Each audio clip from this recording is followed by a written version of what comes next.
Hello everyone, I am Vanish Signal. And before we start with some new stories, like and subscribe to the channel. Also comment down below from where you are watching this. Story 1. Caller ID. The first call came in just after 2 a.m. The dispatcher barely heard the woman at first. Her voice was clipped, shaky, muffled by breath. "I just saw myself walk past my bedroom window," she whispered. "Same face, same clothes, but I'm still in bed. I haven't moved." The dispatcher thought it might be a prowler or maybe just a trick of light. Common things at that hour. But the caller's voice broke as she tried to explain further. "It wasn't a reflection," she said. "It didn't stop to look in. It didn't check the window. It just walked straight past, heading toward the back door, like it had done it 100 times. She said the figure moved like her. Same stride, same limp from a twisted ankle years ago. But the part that really stuck with the dispatcher, she said the face wasn't just hers. It was her face with a knowing look. Not fear, not shock, just confidence. Like it knew how the night would end. 2 patrol cars responded. They arrived within 5 minutes. The house was sealed from the inside, lights off, back door locked, no movement inside. They broke in. The woman was gone. No blood, no signs of violence, no forced entry. Just a cup of tea still warm on the nightstand and 2 identical sets of barefoot footprints in the wet grass outside, both leading away from the house in perfect sync. And then, abruptly stopping, mid-stride. I heard about it during morning briefing. Most of the guys wrote it off. Weird case, maybe drugs, maybe a prank. But the dispatcher pulled me aside, off the record. Said the call never really disconnected. After the woman stopped speaking, the line went to static, but it stayed active for 13 full minutes. Then something else came through. A voice, cold, crisp. She was too slow, it said. I already knew what she'd do. She never learned. The dispatcher said the voice sounded practiced, like it had said those words before, like it had been waiting. 2 nights later, a 911 came in from a gas station 2 towns over. The clerk locked himself in the supply closet and whispered his report like someone might hear him. "It's me," he said. "It's me, but it's not me." He just walked in. He didn't say anything, just stood behind the counter, stared at the camera, and smiled. He said the double waited exactly 7 minutes, then walked out. Calm, no robbery, no contact, no trace. When officers arrived, the clerk was still locked in the closet, pale, shaking. He kept asking us to look at the footage, over and over. "Tell me that wasn't me," he begged. We pulled the security feed. The timestamp matched the call. But the footage only showed one person in the store, the clerk, alone. But when we scanned the outside cameras, we saw something else. There was someone standing just outside the edge of the lot, watching through the glass, hands in pockets, head tilted. It was me, wearing my uniform, my badge, same scar on the temple. Standing there for exactly 7 minutes, and I swear to God, I wasn't anywhere near that gas station that night. I was home, asleep. I checked my GPS, my phone. I even called my brother to confirm. But the footage didn't lie. We all started feeling it after that. Dispatchers, officers, paramedics, seeing people who weren't supposed to be there. Hearing our own voices on the radio before we spoke. Notes written in our handwriting we couldn't remember writing. The feeling that something was mimicking us. We didn't know what it was, not yet. But we knew it had started, and it was getting closer.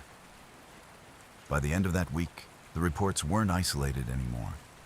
Whatever was happening had spread, slowly at first, then fast. like a ripple on a still pond becoming a tide. What began as a one-off call turned into dozens of whispers across counties, each stranger than the last. A dispatcher out of Redfield started getting 911 calls from her own extension while she was still logged in. Same voice, same ID, same inflection. The calls would come in dead silent for the first few seconds, then echo her last sentence back to her. Not recorded, not a glitch, just repeated. With a half-second delay, like it was learning how to sound more like her. She said she felt like she was arguing with herself. The third time it happened, the voice didn't just repeat her. It predicted what she'd say next. She quit that same night, didn't even pack her things. I was brought back into it officially when they found the third case. A body, face down in a drainage ditch near an off-ramp outside Darlington. No ID, no wallet. But the DNA came back to a man who was still alive. Tommy Greer, 42, warehouse foreman, with no record and no enemies. We brought him in. He was shaking when he entered the room, glancing over his shoulder like something might follow him inside. Said he'd been having strange dreams all week. Like sleepwalking, but my body stayed put, he said. Like I was watching something use me like a skin.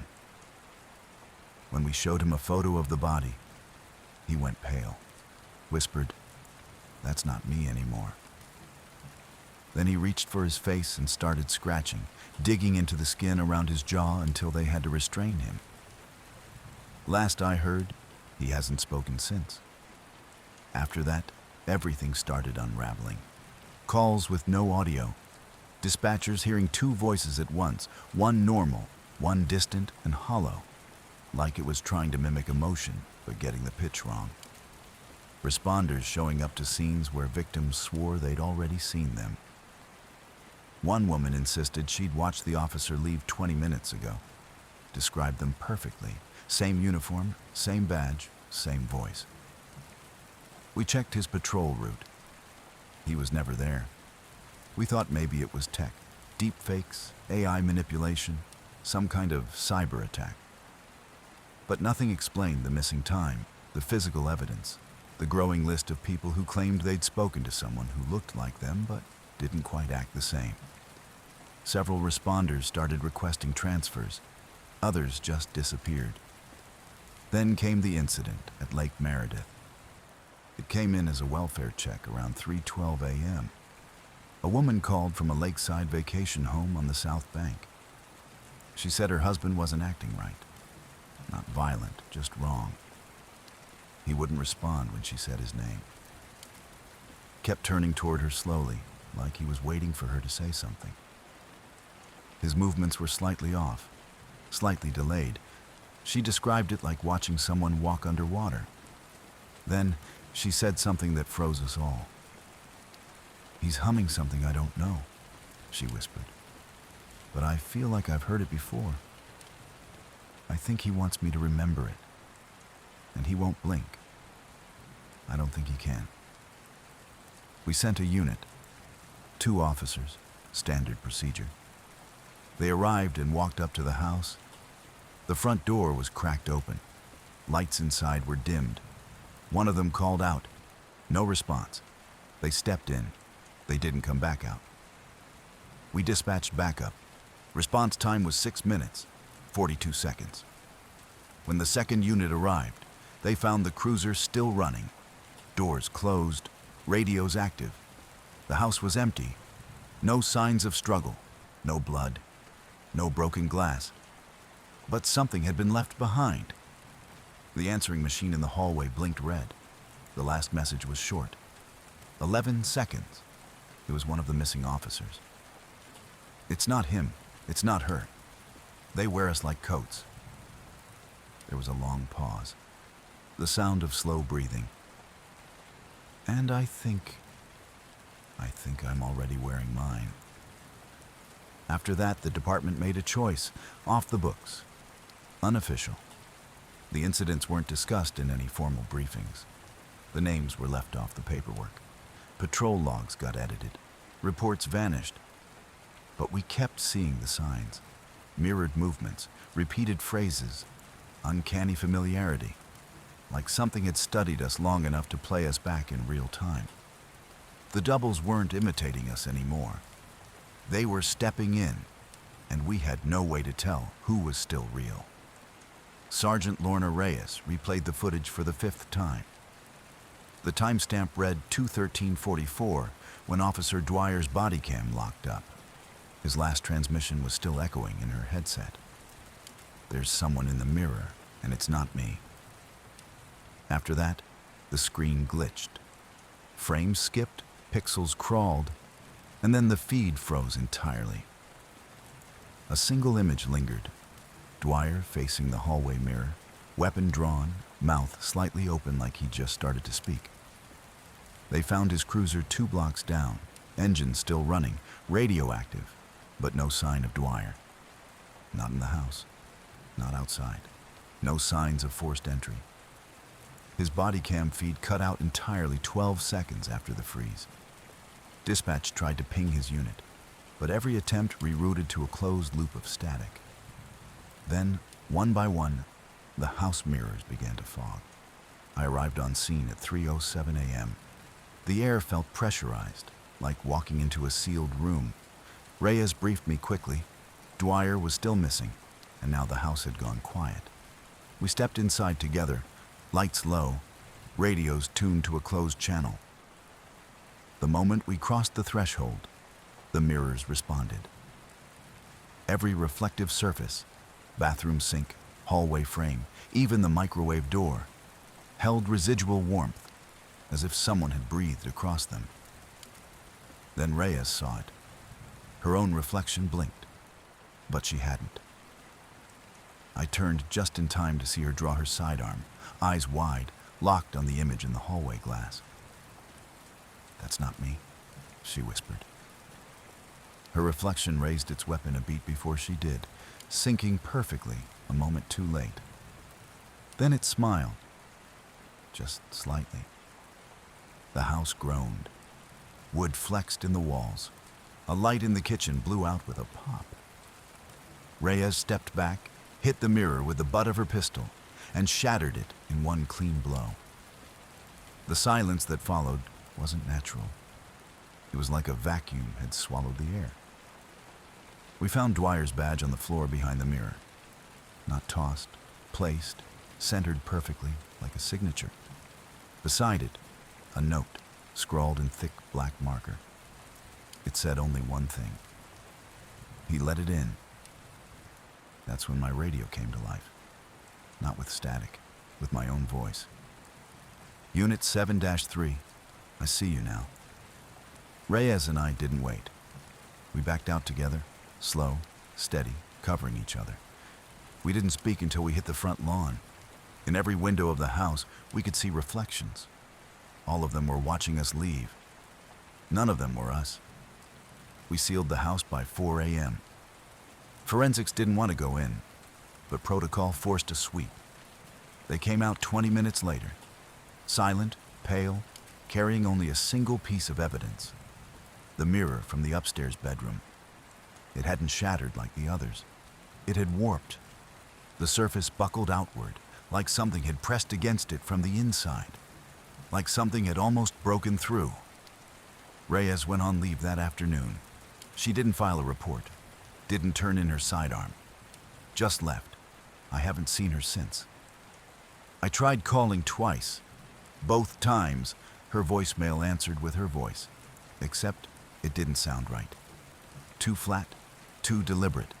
I played it for our audio tech. He scrubbed it clean and isolated the waveform. It had a second voice beneath it, slightly delayed, a breath behind the breath. He refused to finish the analysis. Said whatever it was mimicking the reverb of her vocal cords, but too precisely. Uncanny. I stayed on the case. More calls started coming in. Reflections that moved without the people. People hearing themselves speak before their mouths opened. One woman said her husband came home early and tried to kill her. Only problem? Her real husband was already dead. Confirmed, buried, had been for weeks.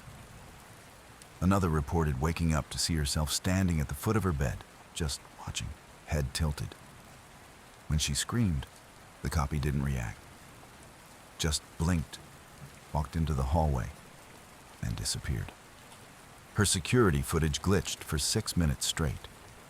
Everything started pointing back to the original incident. The first call from the woman who said she saw herself in the window. I dug deeper into her background, but she didn't exist. No records, no tax history, no family. Just an untraceable cell number and a utility bill paid in cash every month. The house was bought under an LLC with no listed contacts. The deeper I looked, the more I found the same dead ends. Dead employers, disconnected lines, signatures that looked forged, but perfectly so, as if they had been traced directly from someone's muscle memory. And then, one night, my own hallway mirror fogged. I live alone. I hadn't used the shower. The windows were closed. But there it was, condensation crawling in lazy spirals across the glass. I approached slowly. I didn't see anything at first. No movement, just myself. Then I noticed it. My reflection was breathing. I wasn't. I reached for my sidearm, but my reflection had already drawn his. He pointed it at me. My hand was still in the holster. I backed away. The mirror stayed fogged, the image sharp and frozen. I called it in, tried to report a break-in, a hallucination, something. Dispatch answered with my own voice. Not a recording. A perfect mirror. "Officer Mercer," it said, "you've already been replaced." That was 3 days ago. Since then, I've stopped sleeping. I don't eat unless I can see the food prepared myself. I don't trust phones. I don't trust reflections. I've removed every mirrored surface from my home, replaced my phone screen with matte glass taped over the water in the toilet bowl. I carry a thermal scope now too, because once, just once, I saw the reflection move without giving off heat. I wear my badge inside my shirt now. Keep my sidearm chambered. My body cam's always on. But I don't upload the footage anymore. Not since the night it recorded me pacing in my bedroom for an hour while I slept on the couch. And still, sometimes, I hear my own voice in the dark. Sometimes it says nothing, and sometimes it laughs. And when it does, I think it's getting closer. End of story, story 2. Playback. The audio started looping at 3 a.m. sharp. A voicemail left on a disconnected landline in a neighborhood that hadn't had phone service in over 10 years. The recording, flagged by a retired lineman who kept the line active out of habit, was forwarded to the local precinct. It contained 13 seconds of silence, followed by a whispered phrase. "I remember being you." No background noise, no distortion, just that single sentence repeated 3 times, each slightly different in tone, as if the speaker was mimicking itself or learning. I was assigned to review the tape. I've worked evidence intake for over a decade, but something about this one got under my skin immediately. When I played the file in the lab, the waveform glitched. Not corrupted, shifted. Like the voice was avoiding direct analysis. We tried scrubbing it through a spectrogram. At 007, something embedded deeper emerged. Another voice, one not meant for human hearing. Subsonic. It said my full name. No one else heard it. The lineman who reported the message, Stephen Holt, was unreachable by the time we sent a unit. His phone line rang once, then cut to silence. When we visited his property, we found the house dark, mailbox overflowing. In the basement, the old telecom box was still humming. Not buzzing, humming, tuned like it was carrying a frequency no one had permission to access. On the desk upstairs, a portable recorder was still running. The tape had looped back and was recording over itself. But just before the overwrite started, we managed to hear a single sentence. "Don't let it speak with your voice." We checked the call logs. The message had originated from inside a defunct switchboard facility in East Briar, mothballed since 1994 after a fire wiped out the main server bank. We pulled old floor plans, found nothing unusual. But when we dispatched a tech to sweep the building, he made it 10 minutes in before calling for help. He'd heard someone talking over his headset, not from the radio, from inside his microphone. He said it sounded like his daughter. His daughter died 5 years ago. We told him to pull out. He never made it back. That was 3 days ago.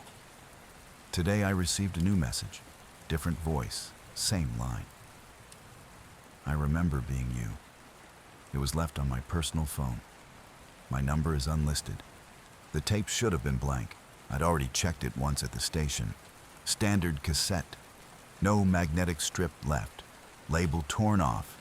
No audio during the first scan. But when I played it at home, late, alone, when the air felt still enough to catch secrets, it was like the tape had waited for silence. No static, no distortion. Just a voice I didn't recognize, crisp and immediate, like it was being spoken from inside the room. Day 1. Test successful. The mirror returned audio before movement. I froze. The voice wasn't robotic, but it had no inflection. Like someone reading a script phonetically. No cadence, no emotion. I rewound it, thinking maybe I'd misheard. But the second time through, there were new words, slightly different. A second version of the same phrase layered just beneath the first, as if two versions of the same recording were bleeding together, but out of sync. I called Reyes, straight to voicemail. I tried dispatch, but the line was hollow, like the number was no longer in service. The signal didn't even click. Then the voice returned. Test 2. Visual confirmed. Subject is unaware. Playback is continuous. I hadn't noticed it before, but my name was scratched faintly into the plastic shell of the cassette. My own handwriting. It matched the marker label too. My messy slant, the smudge near the edge where I always held pens too tightly. I didn't remember ever labeling it. Didn't remember ever owning that tape. And yet everything about it screamed familiarity. Something was wrong with my memory. Either I was losing time, or something else was writing over it. I pressed play again. This time, beneath the mechanical voice, I heard another one. A whisper. Softer. Muffled like it was speaking through fabric, but clearer in intent. It was speaking directly to me. "Don't watch the screen." My stomach dropped. I hadn't noticed my TV was on. Just a black screen, no signal. But the reflection was wrong. Same room, same couch, same faint glow from the hallway light behind me. But I wasn't on the couch, not in the reflection. Instead, I saw myself standing behind it, motionless, staring down at where I should have been. I turned instantly. No one. When I looked back, the reflection was gone. But the audio on the tape had changed again. Playback error. Sync failed.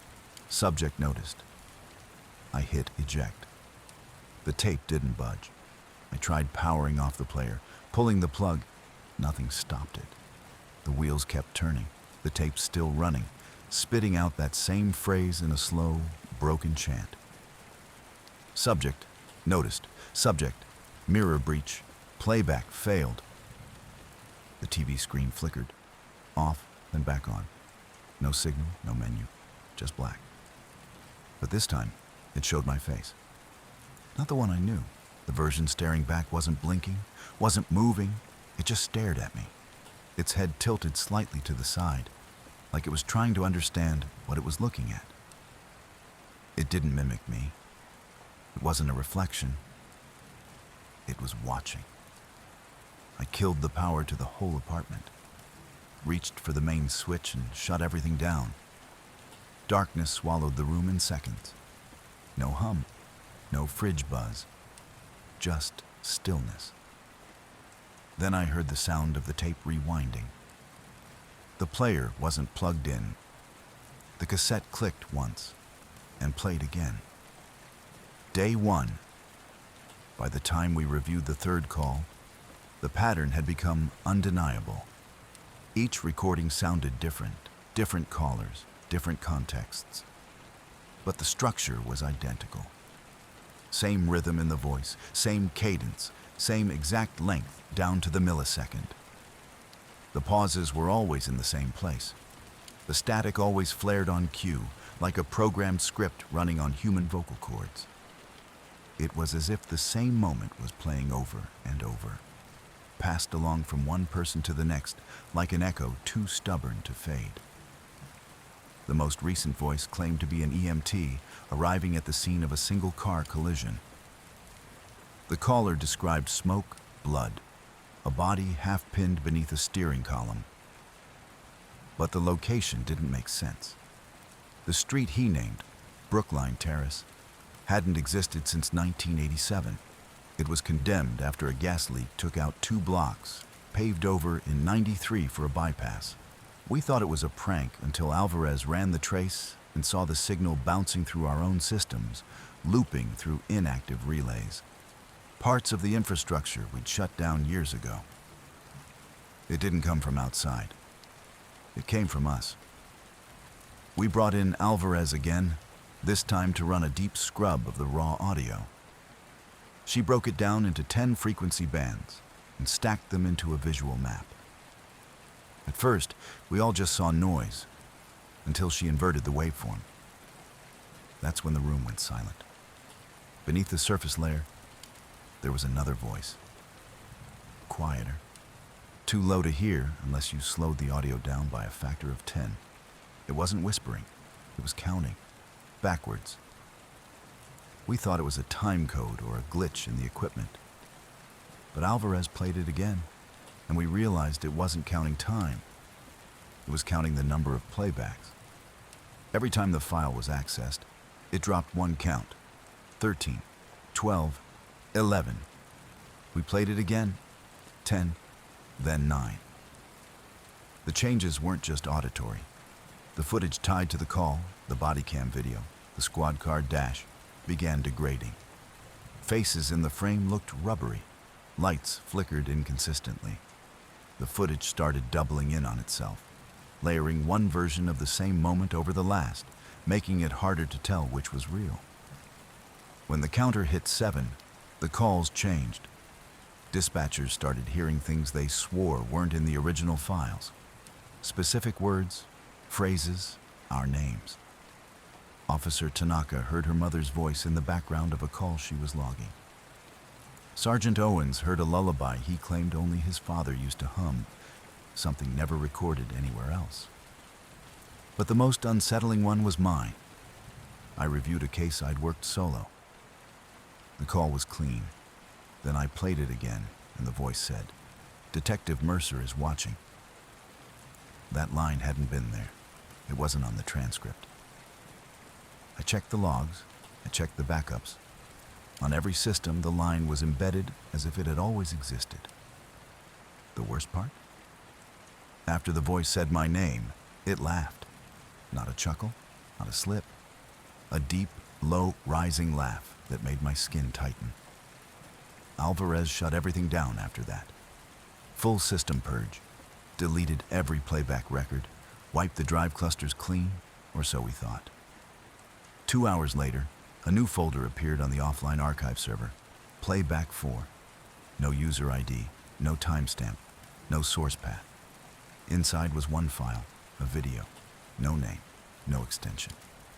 When we opened it, we saw my office. The camera was aimed directly at my desk. The footage wasn't archival, it was live. I was in it, wearing the same shirt, same tie, same bandage on my thumb from the cut I got that morning. I wasn't speaking, wasn't typing, just sitting motionless, eyes locked on the camera, blinking maybe once every 2 minutes. The timestamp in the corner, Tomorrow, 2:13 a.m., and in the reflection of the screen, barely visible, was someone standing behind me. They found me just after dawn, wandering along the shoulder of the service road near county line. My clothes were soaked through with condensation, my boots caked in mud, and my uniform badge was missing.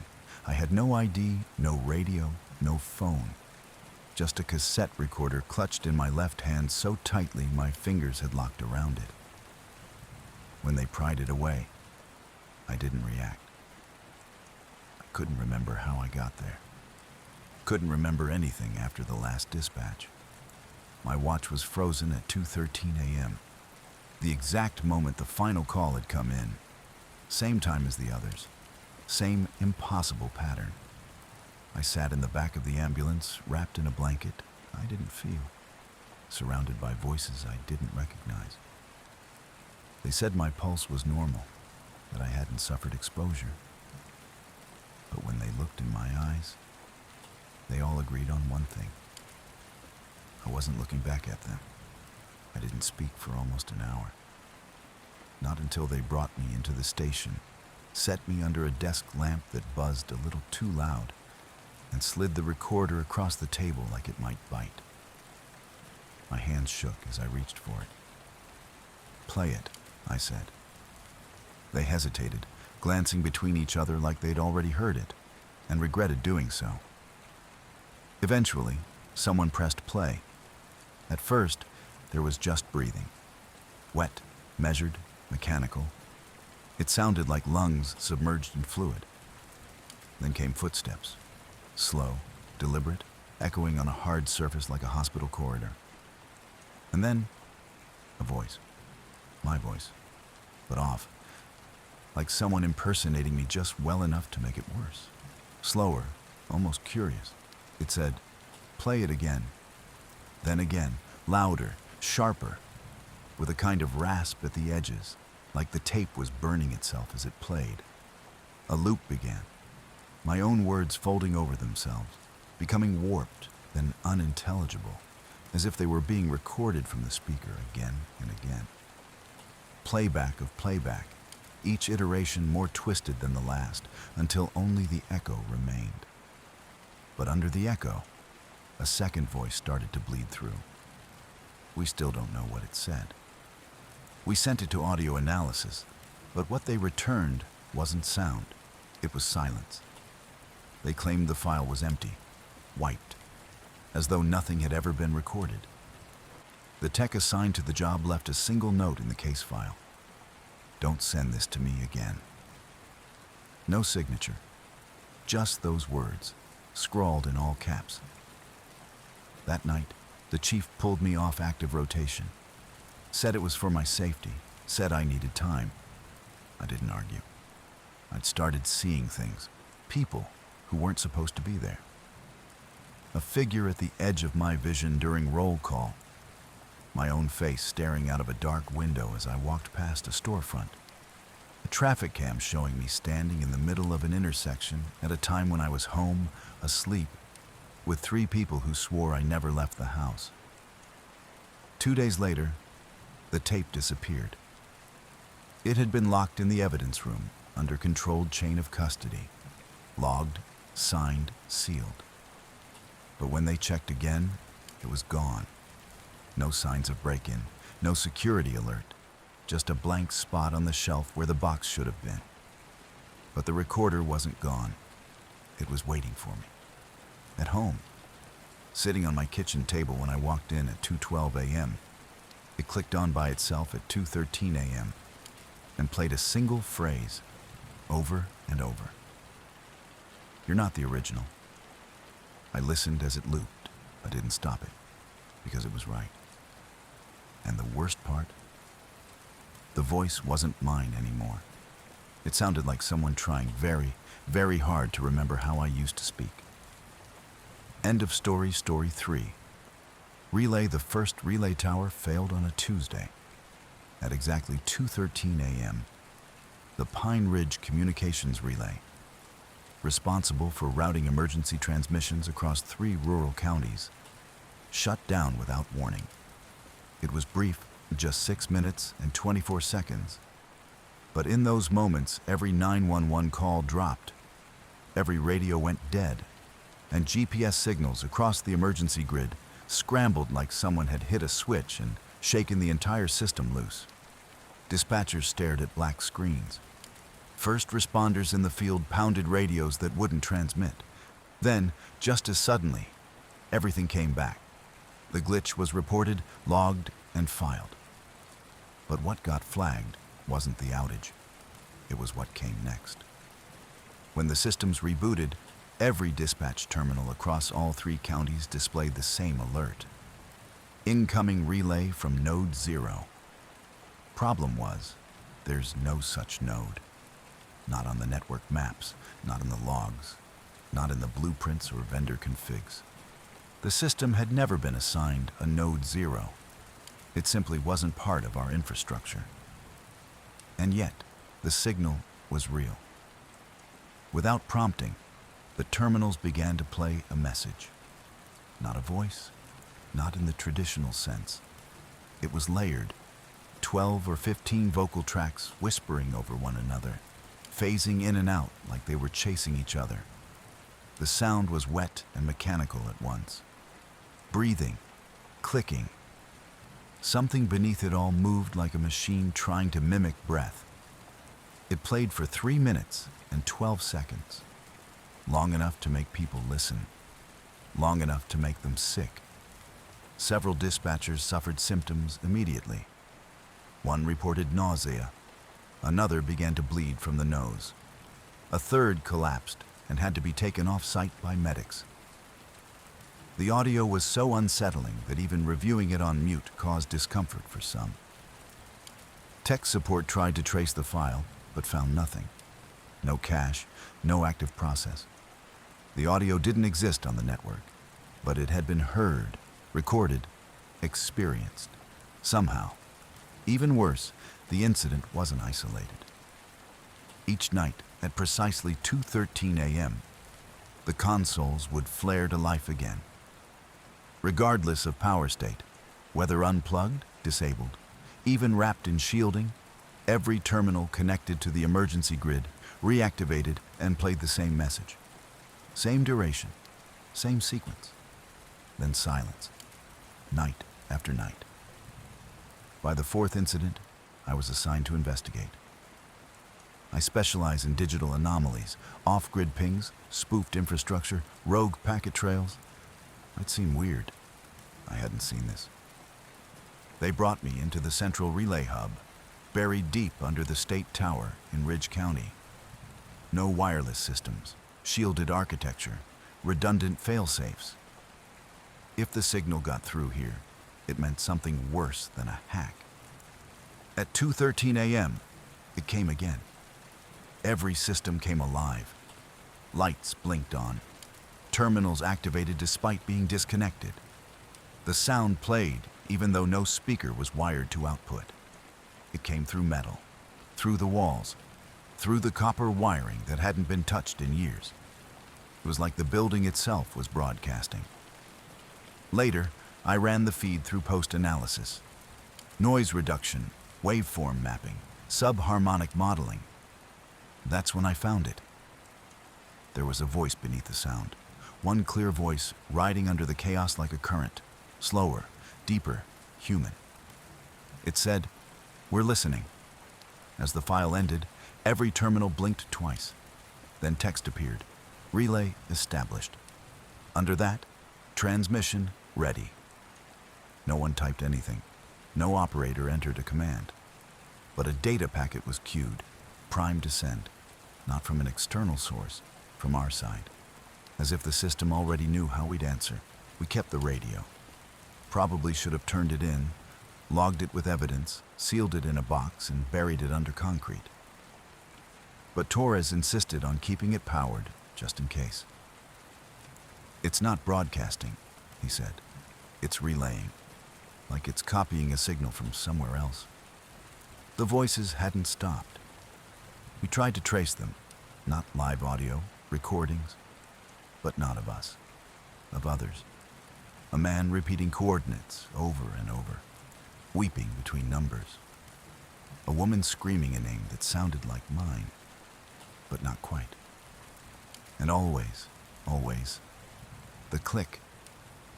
Like a channel change, like something choosing what we heard. Each message came with a strange distortion at the edges, like the words had been submerged and pulled back out. Waterlogged and slowed, sometimes the voices were children, sometimes something that sounded like machines trying to mimic language. We cataloged every clip, mapped every phrase. Nothing matched any known emergency frequency. The messages often ended with a sound, metal scraping, a slow, dragging echo like something being pulled across concrete. Then the click. The relay always ended with the click. Torres took it home, against protocol. I let him. Maybe I was hoping he'd crack it. Maybe I didn't want to be near it anymore. I hadn't slept in days.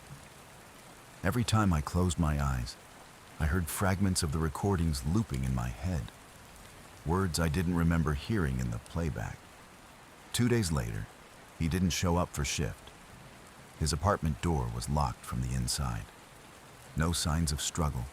Lights on. Stove still warm. His phone was on the couch, the screen open to a transcription app filled with lines of gibberish and time codes. The radio was sitting on his coffee table, turned to max volume but producing no sound. I played back his last call to dispatch.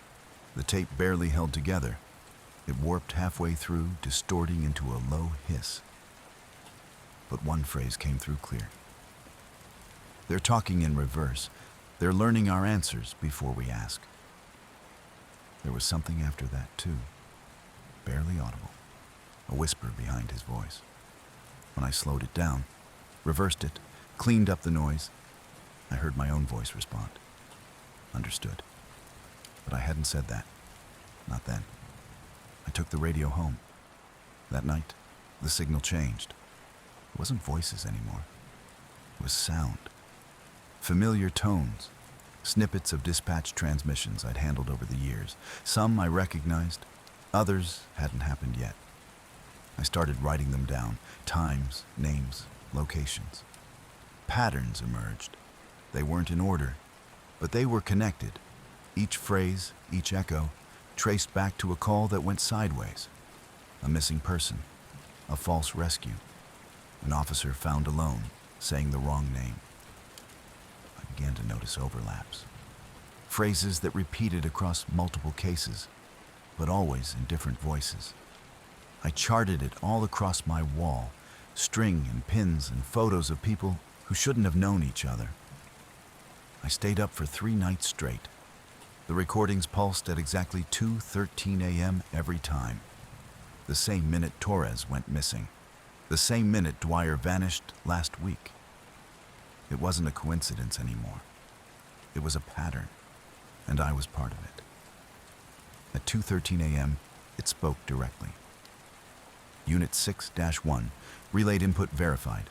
Next transmission confirmed. Proceed to blackout. Then static. When I looked up, every screen in my apartment, phone, laptop, even the smart TV was on. Glowing white. No sound, no cursor, just white. The radio hissed one more word, barely audible. Receive. I don't remember sleeping. I woke on the floor. Radio still in my hand, pages of notes on my desk, all the calls, all the dead zones. I drew lines, circles, coordinates, names. Some I knew, some I hadn't met yet. Some were marked with X's, all the ones who disappeared. But every one of them was me, and I was next in the queue. The transmission was still going when we arrived. Building 6 stood in total darkness. Its power disconnected days ago after the original sweep.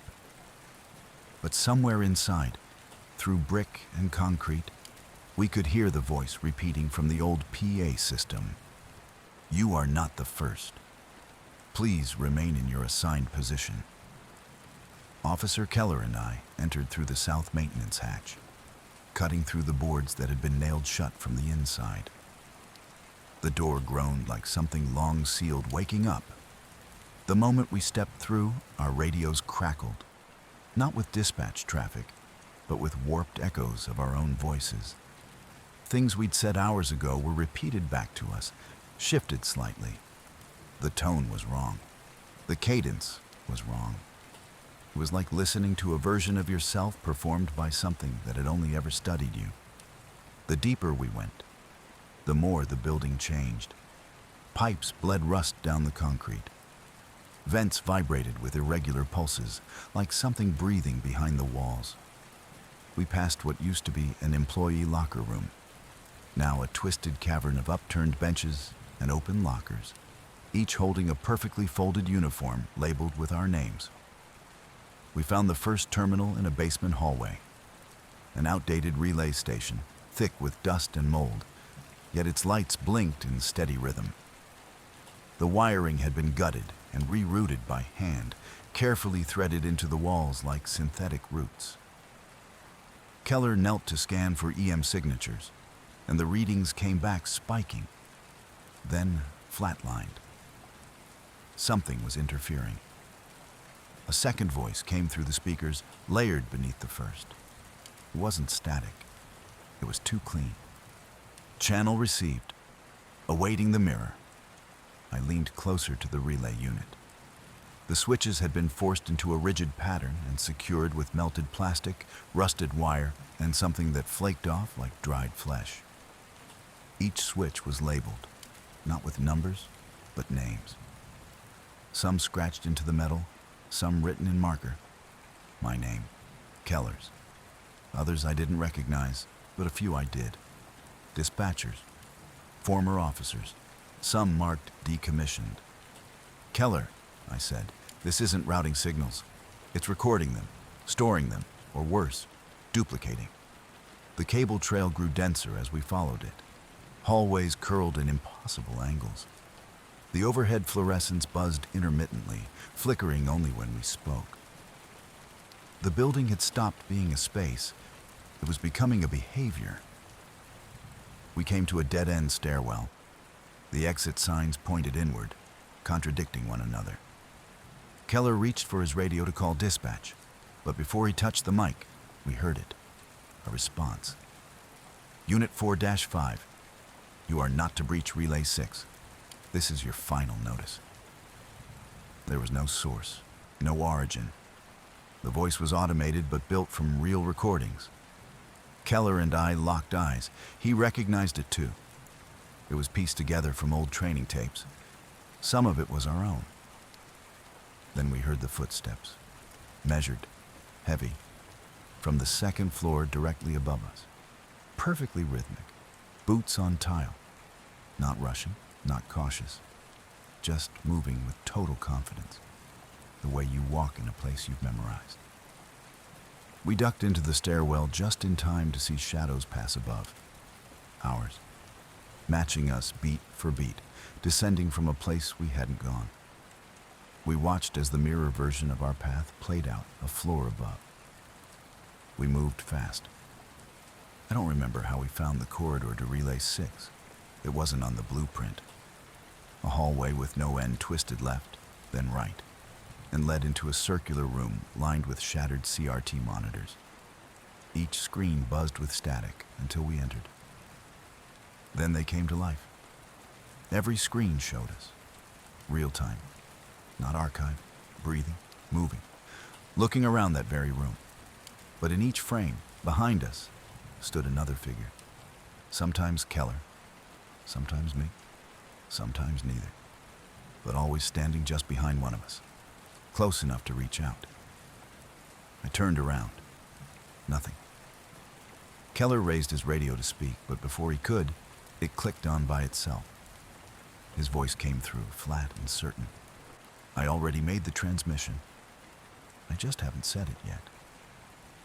Then the monitors went black, and the hum of the relay started to pulse in sync with our breathing. The relay tower pulsed once, low, a subsonic hum that I felt more than heard. It vibrated in my jaw, crawled up my spine, and made the flashlight in my hand flicker and die. We were less than 20 feet from the base, and up close, The structure felt even less like a radio tower and more like a monument to something ancient. It stood silent, but alive. The cables stretched upward like veins, humming with a current that didn't belong to the grid. Agent Maris was ahead of me, eyes fixed on the door. He hadn't spoken since we passed the last security gate, and I was starting to worry that he wasn't processing any of this the way I was. There was no static anymore. That had stopped the moment we crossed the fence line. My belt radio had gone quiet, completely silent, not even white noise. It wasn't broken, though. I checked it twice, battery full, green light blinking, once every 5 seconds, in perfect time with the tower's pulse. A sync that made my stomach turn, like the signal was breathing. We entered the base of the tower, a narrow stairwell coiled upward into total darkness. Maris didn't hesitate. He climbed like he'd been here before. His boots landed on each step with the precision of a metronome. I followed, one hand on the rail, the other gripping the flashlight that refused to stay lit. The heat inside the stairwell was unnatural, thick, almost tropical. My shirt clung to my back, and every breath tasted metallic. The deeper we climbed, the more I felt like we weren't moving upward, but inward, spiraling into the tower's memory. At the top, the door was already open. No locks, no security panel, just a single heavy door hanging slightly ajar. The room inside looked like a time capsule. Analog dials, CRT monitors stacked 6 deep, and a wall of reel-to-reel recorders. Most were coated in a fine layer of dust, except one. It sat humming in the corner, still running, the tape feeding through at a steady pace. A single light blinked red above it, the only illumination in the room. Maris walked straight to the console. He didn't hesitate. He pressed play. The tape whirred. A voice emerged from the speakers. It sounded drained, hollowed out. To those still listening, this is Station Echo. You are not the original. Stand by for reassignment. I turned toward Maris. What the hell is this? He didn't answer. His gaze had drifted to the window. There was a sheet of glass separating us from a narrow hallway. On the other side of it, the reflection showed us standing there, me, Maris, and something else. Something just behind us. Its head tilted at an unnatural angle. A silhouette, blurred at the edges, but unmistakably human. We spun around. There was nothing there. Then the reel-to-reel accelerated. Dozens of voices layered over each other, distorted, garbled. Every single one of them was me. Slight variations, some panicked, some calm, some whispering, one screaming. I backed away, stumbling into the desk behind me. We're in the relay, Maris whispered. This is where they copy us. I didn't understand, not really. But something clicked. The missing reports, the doubles, the voices before we speak. This wasn't a broadcast site. It was a processor. The machine cut off. The blinking light turned solid red. The final message was short, clear. Confirm transmission. Replace original. Something moved behind the glass again. Only this time it didn't vanish. It stepped forward, slowly, into full view. And it looked exactly like me. Not similar, not close, identical. It even mirrored my breathing. I ran. I don't remember the stairs. I don't remember bursting out into the night air. But I remember the grass under my knees and the stars spinning above me. My radio crackled back to life. The voice on the other end said my name twice, and then, "Are you still active?" Maris never came out. There's no record of our mission, no tower marked on any survey, no entry in dispatch.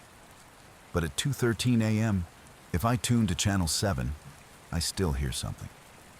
Sometimes it's static, sometimes it's my own voice. And once, just once, I heard myself say, Transmission confirmed. I never pushed the mic. End of story 2.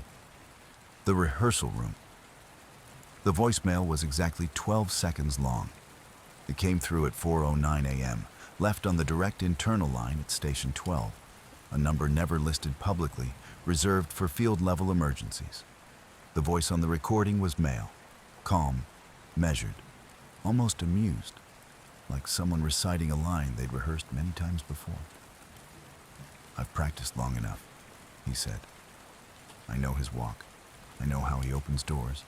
I know what he fears. I'm ready to switch." Dispatch logged it, flagged it, and tried to trace the number.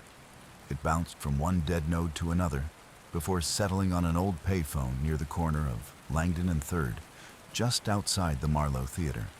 That theater had been shut down 6 years earlier, following a partial ceiling collapse that injured 4 and killed 1. Officially, it had been under renovation since, but every contractor assigned to it backed out without explanation. When officers arrived, they found the phone booth shattered from the inside. The glass was blown outward. The receiver hung in place, rocking slightly like it had just been dropped. No fingerprints, no blood. But on the metal backing inside the booth, there was a single handprint, outlined in soot or dust, pressed against the glass with too many fingers. 11, by initial count. We entered the theater at 4:48 a.m. The front entrance was chained shut. The side door, supposedly welded and sealed, had been opened. Not broken. The lock was twisted clean, like someone had known the mechanism and undone it with intent. Inside, the air was stale but perfumed faintly with something artificial. Dust clung to the rafters. The main stage lights were on. The auditorium looked untouched. White sheets draped over rows of seats, but something felt placed too clean. Every seat had a vanity mirror sitting on it, small, rectangular, the kind you'd expect in a backstage dressing room. Each one angled slightly toward the stage. The glass on everyone had been cleaned, no dust, no smears. And each reflected the exact same image no matter where you stood. The empty folding chair on stage. That chair sat beneath a spotlight, positioned in front of a tall, antique mirror. Full length, freestanding, the kind you'd find in an old ballet studio. Its surface shimmered faintly, like it was catching light from somewhere else entirely. It wasn't reflecting us. At first, it wasn't reflecting anything. Detective Morrow called out, announced herself, asked if anyone was there. No response. But as she approached the stage, she slowed. Her voice faltered. Her breathing changed. When she reached the base of the steps, she stopped moving altogether. I asked her what she saw. She didn't respond. I moved around to get a look. That's when I understood. It wasn't Morrow's reflection in the mirror. There was something wearing her face, but wrong. The posture was stiff, the shoulders too straight, the smile too deliberate. Its eyes blinked a half-second behind hers. The reflection moved with a delay, like it was studying her from behind glass, learning how to become her. Then, without warning, it caught up. The lag vanished. Every gesture matched hers exactly. The blink, the twitch of her fingers, her breath, her hesitation. Then it smiled wider. Morrow backed away, nearly stumbled off the steps, her voice barely a whisper. It finished learning. We left fast. No evidence collected, no prints, no footage. We didn't even file a full report that night. Something told us we weren't supposed to be there, that we'd interrupted something halfway through. The next night, Morrow didn't show up for her shift, didn't answer her phone. I called her apartment, got her voicemail first, then a call back. She answered every question I asked, knew every case detail, used every familiar phrase. But something in her timing was off. The words were right, but the rhythm wasn't. She paused half a second too long before laughing, said my name too many times, breathed too evenly. I hung up, checked her voicemail again. It was full. 11 identical recordings, each 12 seconds long, each saying the same thing. I'm ready to switch. The rehearsal room hadn't changed in layout, but something was undeniably different. The lights were off now. Someone had cut the circuit entirely. Only the faint emergency strip down the hall bled light through the window, throwing long, uneven shadows across the wooden floor. But it wasn't the darkness that unsettled me. It was the way the dust moved. It didn't drift normally. It swirled in tight, geometric loops across the stage, spiraling in place as if directed by some invisible metronome, pulsing to a rhythm only it could hear. It was hypnotic, almost ritualistic. I moved closer, the beam from my flashlight slicing through the dark and illuminating the mirrored wall. That's when I noticed how clean it was. Impossibly clean. No fingerprints, no smudges. It looked like fresh glass, perfectly polished and too perfect for a room that hadn't been touched in over a decade. The flashlight beam swept over the center panel, and I stopped breathing. Behind me, a figure stood in the reflection. Same posture, same flashlight, same uniform, but it wasn't me. It moved half a beat behind. My motions mirrored, yes, but just barely out of sync. As if it was watching first, learning my behavior, then acting it out. A rehearsal. I spun around. The room behind me was empty.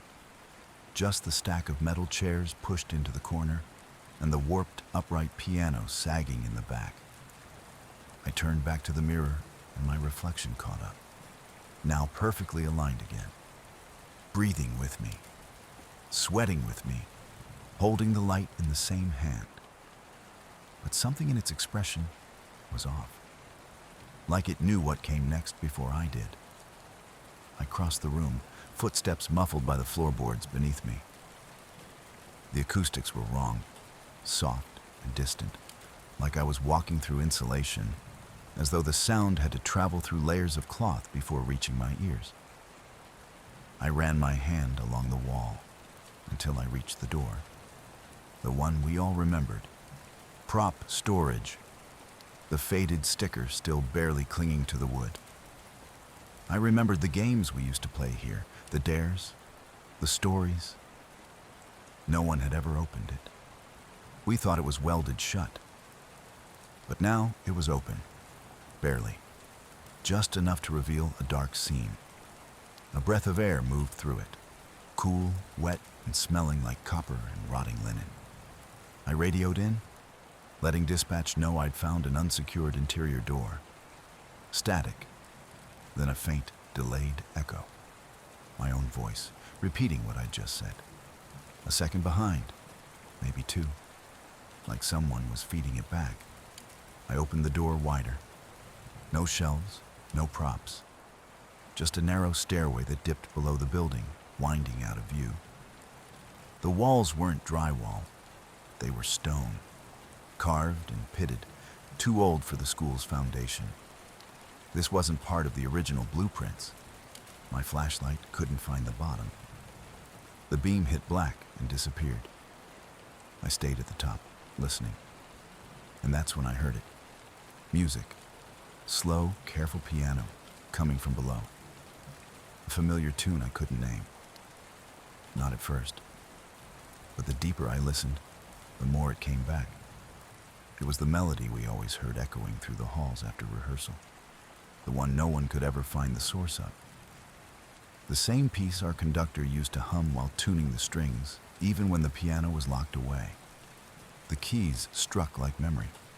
Nostalgic, precise, but wrong somehow, like it had been transcribed from a dream. And then, over the music, I heard a voice, singing, softly, perfect pitch, same breath control, same timbre. It was mine. I stood at the top of the steps, frozen, listening to myself perform a song I'd never sung aloud. my voice echoing up from a place that didn't exist on any map. From a room buried beneath the school, sealed behind a door no one had ever opened. But someone had rehearsed it. Someone had practiced every note. And now it was inviting me to join in. We didn't find the room again for 3 days. 3 full sweeps of the building, floor by floor.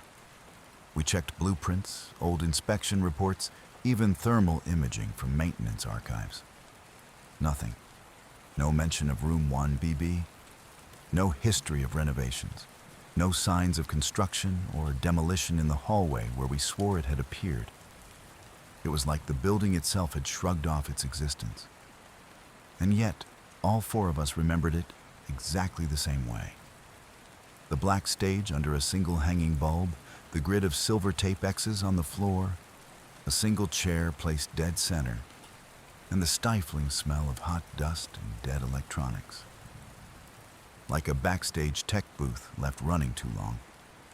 We tried to dismiss it, chalk it up to mass suggestion, stress, hallucination. But we kept having the dreams. Same room, same light. Different people watching us from the dark corners just past the edges of the stage. We never spoke about them, but we all woke up more tired each day. Nervous, dry-mouthed, on edge. Something was wrong. Then, on the 4th night, the call came in. 911 female voice. Calm. Too calm. She said, "I'm in the rehearsal room. Something's here with me." She didn't scream. She didn't sound frightened. She spoke like someone reading lines.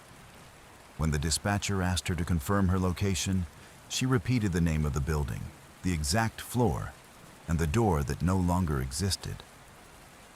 Then the line cut to static, but not before she added one last phrase. "We're waiting." We arrived in under 3 minutes, lights flashing, gear in hand. But when we reached the hallway, the door was gone. Again. Just smooth drywall where it had been. Fresh white paint, no seams, no trace. Reyes slammed her fist against the wall, once, twice, again and again, until her knuckles bled. I scanned the wall with thermal, cold to the touch, but not empty. Something behind it moved, slowly, like someone pacing or swaying. Back at the precinct, I pulled the call log. It was listed, time-stamped, marked as received. But when I played it back, the audio was blank, no voice. Just 18 seconds of quiet, at first. Then a faint knock, then 2. And on the 3rd playthrough, I started hearing things layered in the silence. Breathing. A soft chant, barely audible. A countdown from 7. The voices were low and numerous, like a crowd pressed against glass. Then Reyes went missing. Her cruiser was found parked outside the building, still running. Her body cam feed, archived by dispatch, showed her entering the stairwell alone. No backup, no call-in. At 2:13 a.m., her feed jittered, then tore apart in digital static. And then, it stabilized. She was standing on the stage, room 1BB. No lights, but one overhead. A chair, a shadow in the wings. She wasn't alone.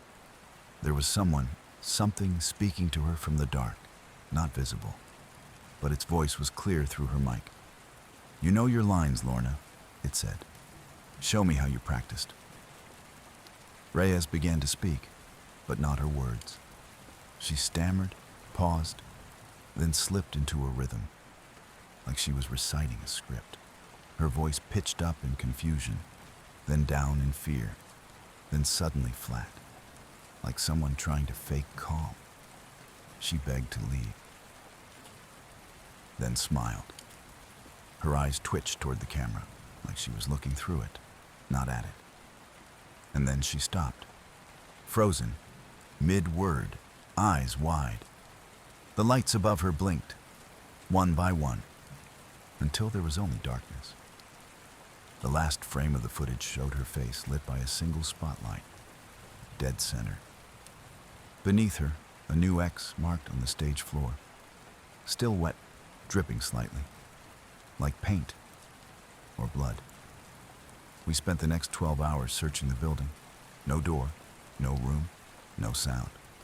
Her radio was silent. Her name didn't echo anymore when we called it down the halls. She had been there. But the building didn't want her found. When we returned to the precinct, her badge was on her desk, laid flat, cleaned. Her jacket hung on her chair, and a fresh, sticky note was pressed to her monitor.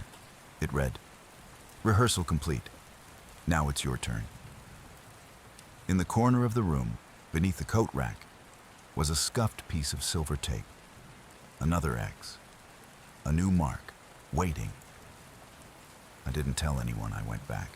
Not officially. Not even Reyes's family. I just waited until my shift ended, parked 3 blocks away, and slipped in through the delivery entrance around 2 a.m. The building had that silence again. The kind that presses against your ears, makes your own heartbeat feel too loud.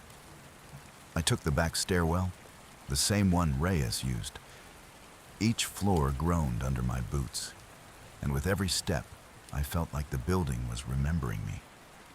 I reached the 3rd floor and found the hallway exactly as we left it. Smooth drywall, unbroken, freshly painted. I stood there a full minute before I heard it. 3 knocks, not loud, not angry, just patient, from the other side. I stepped forward, pressed my hand to the wall. It was cold, then suddenly hot, then cold again. A slow pulse. I closed my eyes, and the wall was gone. Not collapsed, not opened. Gone. One moment I was facing white paint. The next, I was staring into the dark shape of room 1BB. The spotlight was on. The stage was empty, except for the chair and the X. But I wasn't alone. There were others in the seats now. Figures slumped forward, outlines barely visible like shadows lit from behind. None of them moved. But I could feel them watching, waiting. I took the stage. I don't know why. I didn't mean to. It was like I'd rehearsed it in a dream. I sat in the chair and looked out into the darkness. Something stepped into the spotlight behind me. I could hear it breathing. It leaned close. "You've watched long enough," it said. "Now perform." I opened my mouth to speak, but the words weren't mine. They poured out on their own. Fragments of reports, apology voicemails, old dispatch transcripts. My voice repeated calls I hadn't made, lines I didn't remember saying, all of them ending the same way. "I'm sorry. I see it now. I see me." The spotlight flickered. The air thickened. I turned toward the figure. It was Reyes, but not Reyes. Her face was wrong, mirrored, asymmetrical. Her eyes were blank. She smiled and lifted her hand. I did the same, unable to stop. We moved in sync, perfectly. Then she stepped into me, and I woke up, at my desk, in full uniform, monitor humming. The precinct was quiet. No one else around. But the lights above me flickered once, then again. And on the desk in front of me, a script had been left open. Scene: Room 1BB. Character: Officer Mercer. Final line: "I'm ready."